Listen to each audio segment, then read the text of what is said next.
Hugo, ¿cómo estás? Buen día, Alejandro y Facundo, te saludamos. Buenos días, Alejandro. Buenos días, Facundo. Bueno, ¿aumentó o no aumentó la coparticipación? ¿Qué está pasando con los números en la provincia? Mira, no, aumentó, sí, realmente aumentó y aumentó bastante. Para decirte una idea, la inflación de enero fue del 25% y en enero se recibió la provincia un 25% más que en diciembre. O sea, se ha mantenido más o menos constante. A veces y ocurre todos los años. Mira, yo fui vocal del Tribunal de Cuentas mucho tiempo y yo siempre miraba las recaudaciones diarias que publica el Gobierno Nacional para luego una cuenta del ejercicio conciliar los ingresos nacionales, declarar una cuenta del ejercicio con los ingresos realmente percibidos. Un tema de control, ¿no? De control interno. Entonces me quedó la costumbre de eso. Entonces yo miraba y escuchaba a su vez, digamos, una declaración de que, bueno, que se estaba recaudando menos, pero en realidad la provincia está bastante bien financieramente. O sea, hasta ahora, hasta mayo, hasta el 31 de mayo, recaudó más del 53% del presupuesto de todo el año. O sea, en 5 meses cumplió, digamos, está cubriendo los ingresos de 7 meses previstos, solamente de coparticipación. Ahora, si vos le agregas la recaudación provincial, que es alrededor de un 25 o 30% más, promedio, porque no hay datos, de eso no hay datos publicados. En realidad la provincia no sé por qué, pero viene publicando los datos a través de un organismo nacional con 2 bimestres de atraso, pero más o menos se estiman un 25 o 30%, entonces los ingresos tributarios totales rondarían los 400.000 millones de pesos. Si uno tiene en cuenta que el presupuesto de toda la provincia, de todo el año, es de 594.000 millones de pesos, bueno, podríamos llegar a la conclusión que a esta altura del año se ha cubierto más o menos un 65-70% de los ingresos presupuestados. Bueno, eso no es una mala noticia. En realidad es una noticia excelente porque permite mirar a la provincia en una posición financiera sólida. Si a esto le agregamos como ingreso las ganancias de colocaciones financieras que naturalmente la provincia tiene que estar haciendo, porque ¿qué va a hacer con tanta masa de dinero sin invertirla? Entonces tal vez estemos cerca de los 450.000 millones de pesos, que ya sería un 75-80% del total de recursos. Si a esto le agregamos que está la obra pública paralizada, que insume alrededor del 40-50% de los gastos presupuestados, entonces seguramente estamos intuyendo un superávit financiero en lo que va del año de encima de los 200.000 millones de pesos.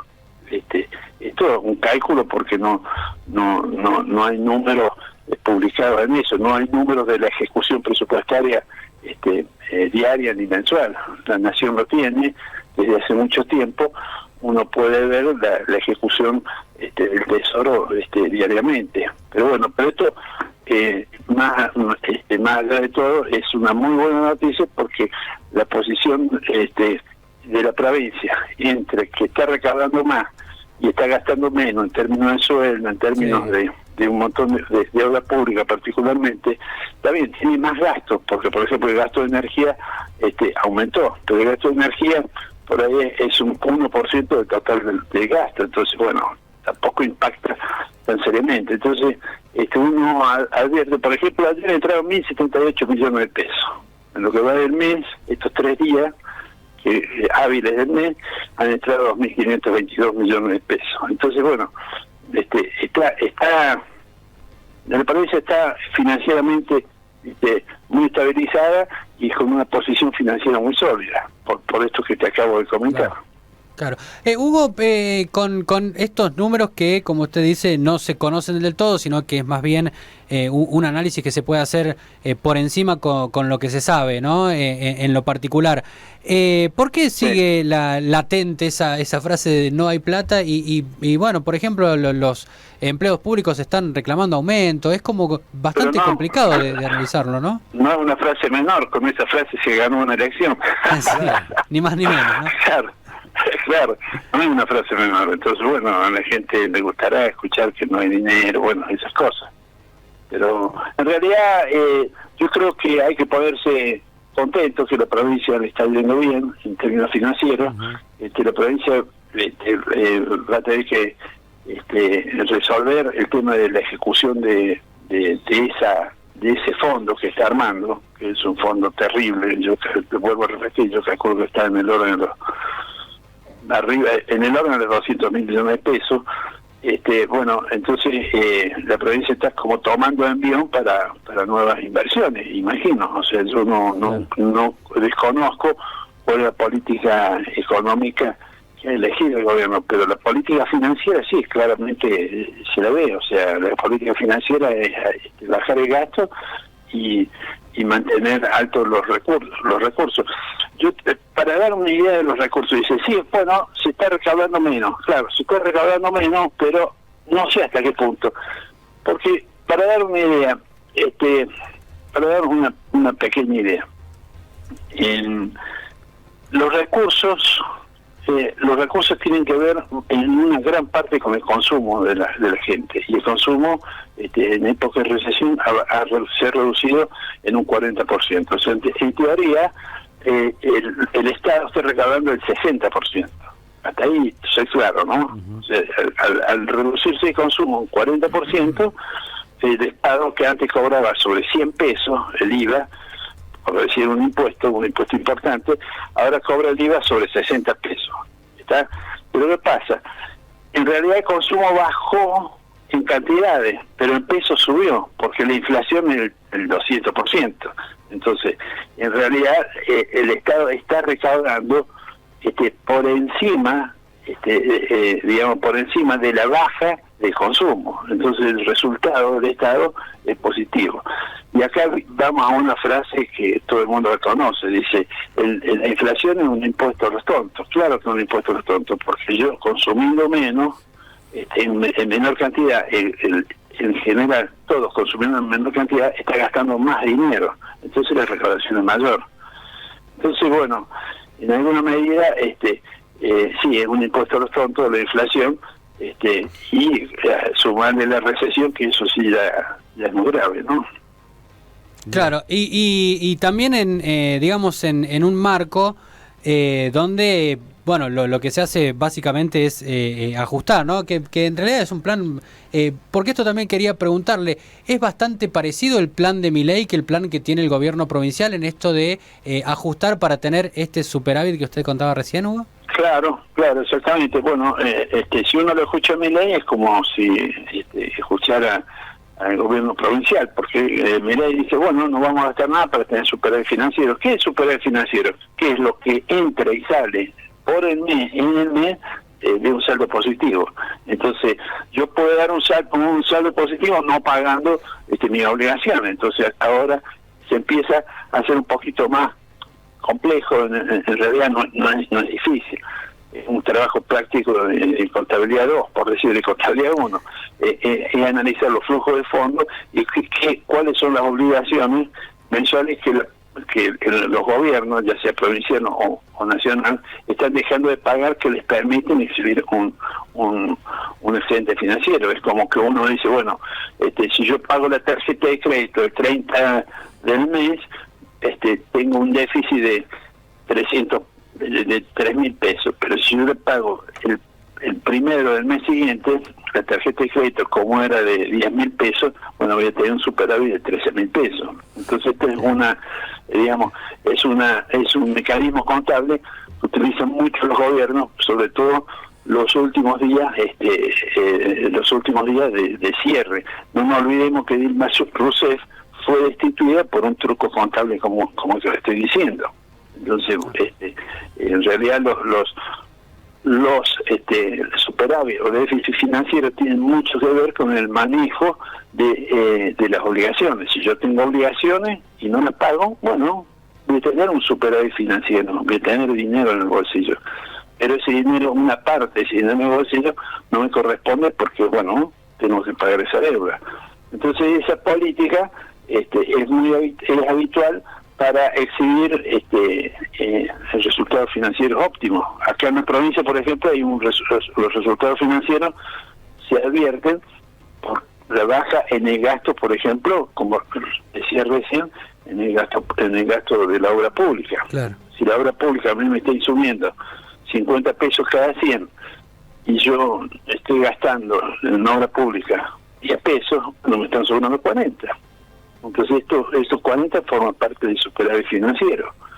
Tal vez tengo otros gastos mayores en otro concepto, y bueno, de ese superávit financiero, gracias a la obra pública de 40 pesos, tal vez me queden 20, pero sigue siendo un superávit financiero. Pero bueno, estos son todos indicadores que da también la estadística, porque la estadística da algunos parámetros que son bastante fijos. Siempre hemos escuchado en la Cámara de Diputados, cuando se trata anualmente el presupuesto, que alrededor del 25-30% de la recaudación tributaria provincial es netamente provincial, y el 70-75% participación. Bueno, uno ya va teniendo indicadores como para ir llegando a las conclusiones que le estoy comentando en este momento. Claro. ¿Y qué pasa con los municipios? ¿Qué dato hay de lo que envía fondos la provincia? ¿Aumentaron o no? Los municipios siguen la suerte de la coparticipación. O sea, no se ven afectados. Lo que se ve afectado ahora en los municipios es un acuerdo voluntario que hay entre el gobierno de la provincia y los municipios, en donde los municipios le permiten a la provincia retenerle el 10% de la coparticipación para hacer un fondo para obras públicas, pero en definitiva es un préstamo que le hacen los municipios a la provincia. La provincia va armando un fondo con los fondos de los municipios más los fondos propios.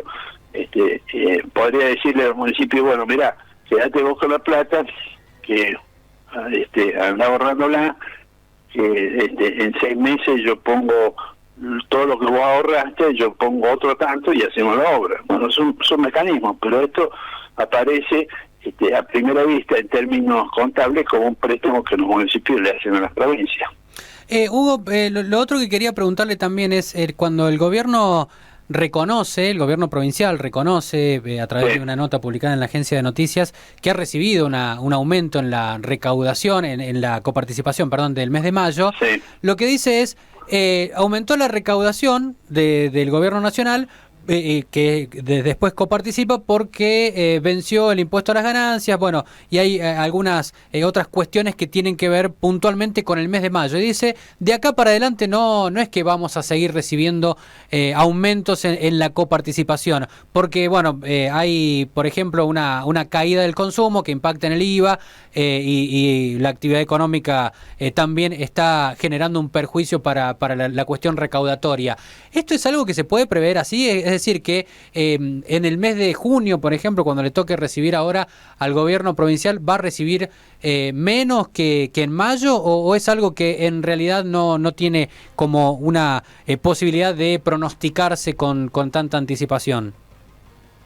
No, se puede pronosticar, y la mirada que tiene la provincia en ese sentido es correcta, porque por ejemplo en mayo la recaudación superó en un más de 380% respecto del mayo del año pasado, y un 90% respecto del mes anterior.